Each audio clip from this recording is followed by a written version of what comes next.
जय जगन्नाथ सांग माने आज मोर टिके डेरी हो गला दुकान आसबारे सकाल तो जानी आपणकर केते काम घर अन्न कोटी काम सारिकी आसवा को पड़ो नहले मुक्ति नहीं। आम स्त्री लोक मानकर जीवन ही एमिति घर बाहर सबू एका थरे मैनेज करने को पड़ो। मु एबे दुकान सफा करुची। आज बहुत लेट हो गलानी। एक्चुअली आज मोर गोड़े टिके प्रॉब्लम आंठू बहुत बथा करूला से गरम पानी रे गोड़ को बुड़े बसती। आपको आज गोटे बहुत बढ़िया कथा कहबी जदि शीत दिन रे ना आपणकर गोड़ बहुत बथा हो आंठू रे पेन हो ताले कौन करेंगे जानते गरम पानी करेंगे। गरम माने जति आपणकर स्किन सही पारुथबो शटरटा खोलीदेवा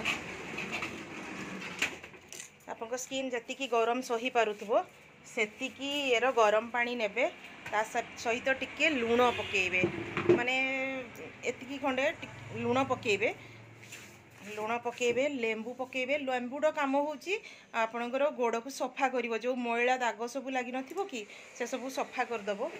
ता सहित अल्प किछि शैम्पू को पकेले सी भी आपण गोड़ को पूरा सॉफ्ट सॉफ्ट करदब। पाद को जो हार्डनेस थी डेड स्किन गुड़ा थी ना से गुड़ा को पूरा सॉफ्ट करदब।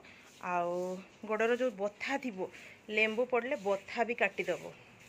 ता सहित हाइड्रोजन पेरोक्साइड जदि आपण पाखे अवेलेबल अच्छी ताहले पकांतु नहले पकांतु दरकार नहीं किसी सेमती।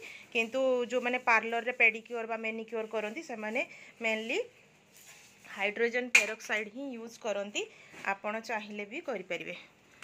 मु देखु काम सफा सहित आपण सागे कथा हो कहीं आज बहुत गुड़िए ब्लाउज मत दबाक पड़ो। ठीक अच्छे आम तो बथा विषय कहते तो से मत सका 3 थर गरम पानी करी गोड़ बुड़ेवा गुड़े बुड़े बसवा पड़ा कहीं मो जमा भी चली पार्लिनी किसी काम कर पार नथिली। एबे किंतु टिके भल अच्छी। एबे घरे समस्ते खाई खुआ सारे छुआ तो स्कूल आसब 2टारे स्कूल आसब आउ बो को खाइबा को दे दीची।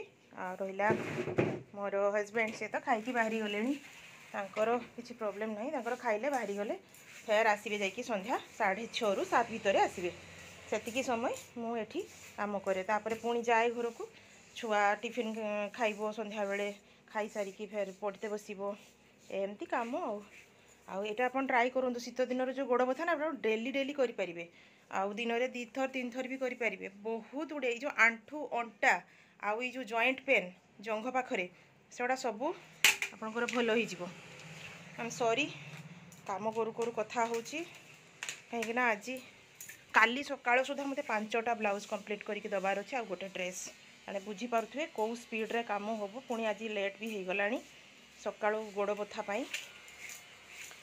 आपण मानकर कौन काम सरला ना नहीं सारंतु जल्दी जल्दी सारंतु काम रे लगी पड़तु।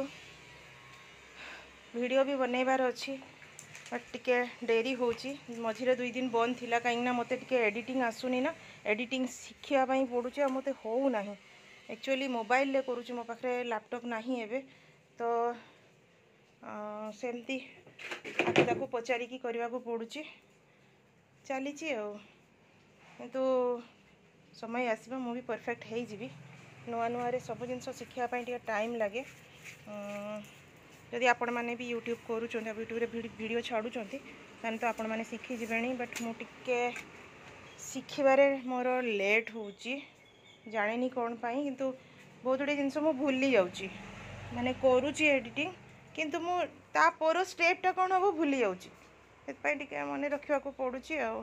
और ये जो गरम पानी ट्रिकटा कहली ना आप निश्चित करेंगे बिना मेडिसिन रे जो बारंबार मेडिसिन बथा पाई खाऊँ ना से हार्ट और किडनी ऊपर इफेक्ट करे तो आपण मैंने बिल्कुल भी बथा मेडिसिन को खाइबापी चेष्टा न करिकी एटा करंतु। लगातार जदि बहुत हेवी पेन थी आंठू अंटा बा जॉइंट पेन ताले 6 ରୁ 7 दिन जदि लगातार आप गरम पानी रे गोड़ बुड़े रखिए ना ताहले भी कमिज कहीं यहाँ मो निजर मोर गोटे गोड़ एक्सीडेंट रे 9 क्लास रे आंठू रे पूरा एकदम ब्लड जमी जाइथिला जोटा पाई कि मु बहुत कष्ट पाए एमती कि पाद उठे पारे नहीं किंतु मु मेडिसिन खाइबा को टिके मते भल लागेनी ना सेथि पाई मु कोन करे ना एई गरम पानी टाकू ही करे तापरे सोरसो तेल मु सबले पादरे लगाई राती रे गरम पानी रो बुड़े की उठे सारला परे पोछी पुछा दे कि सोरसो तेल मारे किंतु मोर कमी जाए आ एबे तो से बथा एते बाहरुनी हेवी परिश्रम हेले टिके बाहरे एबे तो किछि होउनी किंतु एई जो छोट छोट ठंडा पाई टिके बथा बाहरुची सेउडा भी भल हो आप बिल्कुल मेडिसिन खातुनी जरूरत नहीं जदि मेडिसिन खातुनी जदि दरकार खातु नहले खाली खाली रे मेडिसिन खाइला माने तार भी साइड इफेक्ट्स बाहर आपन को अलग अलग रोग भी बाहरी पारे तो